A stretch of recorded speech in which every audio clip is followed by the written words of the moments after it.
बड़ी खबर आपको बांग्लादेश से बताते हैं, जहां पर किस कदर हिंदुओं पर कहर बरपाया जा रहा है। वो तस्वीरें आपको दिखेंगी। शेख हसीना के तख्ता पलट के बाद जो वहां तस्वीरें हैं वो किसी की भी रूह कमा दे। 5 तस्वीरें आप देखिए।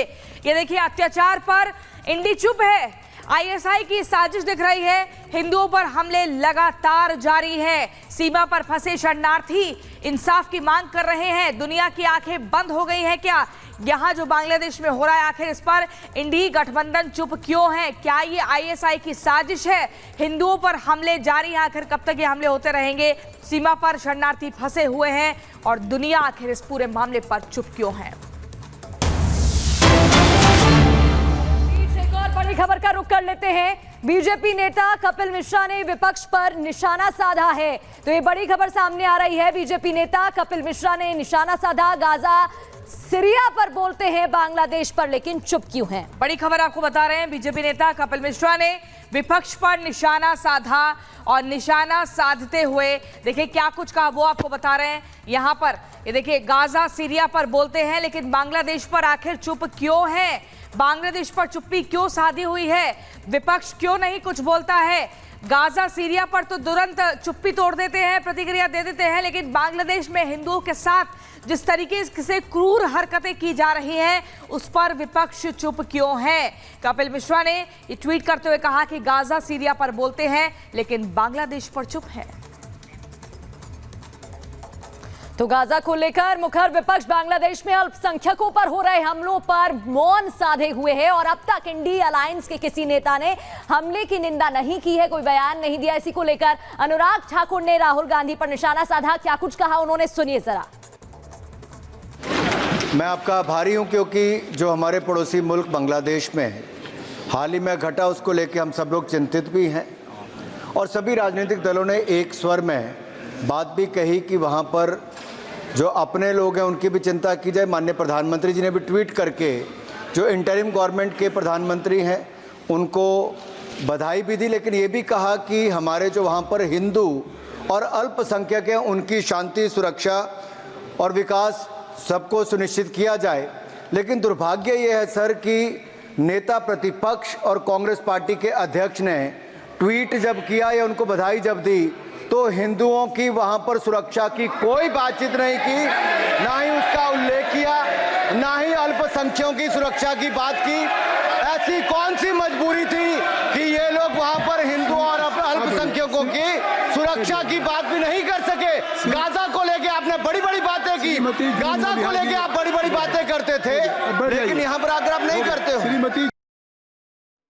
और इसी बीच देखिए, आपको बता दें, ढाका में सैकड़ों हिंदुओं पर अत्याचार किया जा रहा है। वहां लगातार हरे कृष्ण हरे राम की गूंज सुनाई दे रही है, लेकिन कोई भी मदद करने को तैयार नहीं है। हिंदुओं पर अत्याचार की तस्वीर आप देख पा रहे हैं। कैसे देखिए, बांग्लादेश को हिंदू विहीन करने की साजिश रची जा रही है।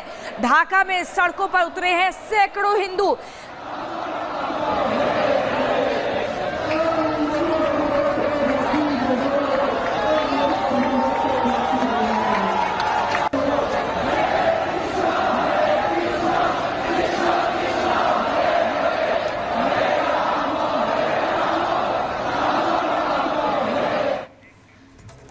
और अगर बांग्लादेश के हालातों की बात करें तो वहां पर हिंसा लगातार भड़की हुई है। विरोध प्रदर्शन अब अल्पसंख्यकों का, हिंदुओं का देखने को मिल रहा है।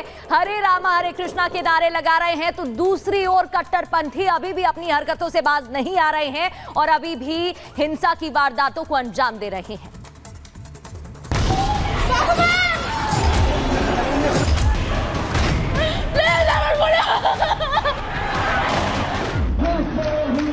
बांग्लादेश में हिंसा दिन पर दिन विकराल होती जा रही है।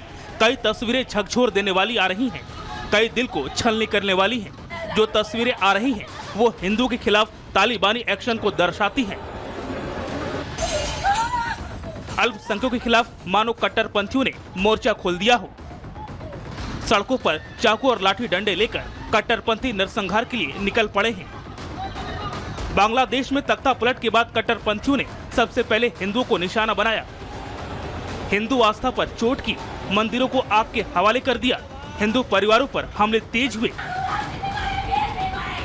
इसी बीच उसी बांग्लादेश से दिल को सुकून देने वाली ये तस्वीर भी सामने आई। ये वीडियो बांग्लादेश की राजधानी ढाका की है, जहां अल्पसंख्यक हिंदू की हत्या और हिंदू मंदिरों को टारगेट करने के विरोध में भारी तादाद में हिंदू सड़कों पर उतर आए और कुछ इसी अंदाज में अपना विरोध जताया।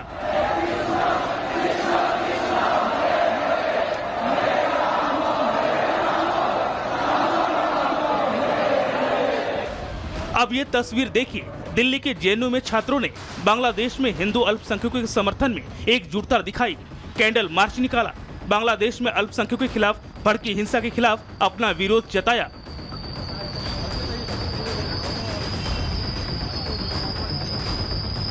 बांग्लादेश में हिंदुओं की दुर्दशा को लेकर मोदी सरकार चिंतित है। बांग्लादेश मामले पर केंद्रीय गृह मंत्री अमित शाह के निर्देश पर एक कमेटी का गठन किया गया। अमित शाह ने सोशल मीडिया एक्स पर लिखा, बांग्लादेश में हालात के मद्देनजर मोदी सरकार ने भारत बांग्लादेश सीमा पर मौजूद स्थिति पर नजर रखने के लिए एक समिति का गठन किया है। समिति बांग्लादेश में अपने समकक्ष अधिकारियों के साथ संचार चैनल बनाए रखेगी ताकि वहां रहने वाले भारतीय नागरिकों, हिंदुओं और अल्पसंख्यक समुदायों की सुरक्षा सुनिश्चित की जा सके। समिति की अध्यक्षता एडीजी सीमा सुरक्षा बल पूर्वी कमान करेंगे। बांग्लादेश में हिंदुओं की सुरक्षा बड़ा मुद्दा बनता जा रहा है। हिंसा के 5 दिन गुजर जाने के बाद संयुक्त राष्ट्र की नींद खुली। यूएन ने हिंदुओं पर हो रहे अत्याचार की निंदा की। संयुक्त राष्ट्र के महासचिव एंटोनियो गुटेरेस की प्रवक्ता ने कहा कि वो किसी भी तरह की नस्लीय हिंसा के खिलाफ हैं। भारत में भी हिंदू की सुरक्षा का मुद्दा जोर शोर से उठ रहा है। Bureau report, Republic Bharat.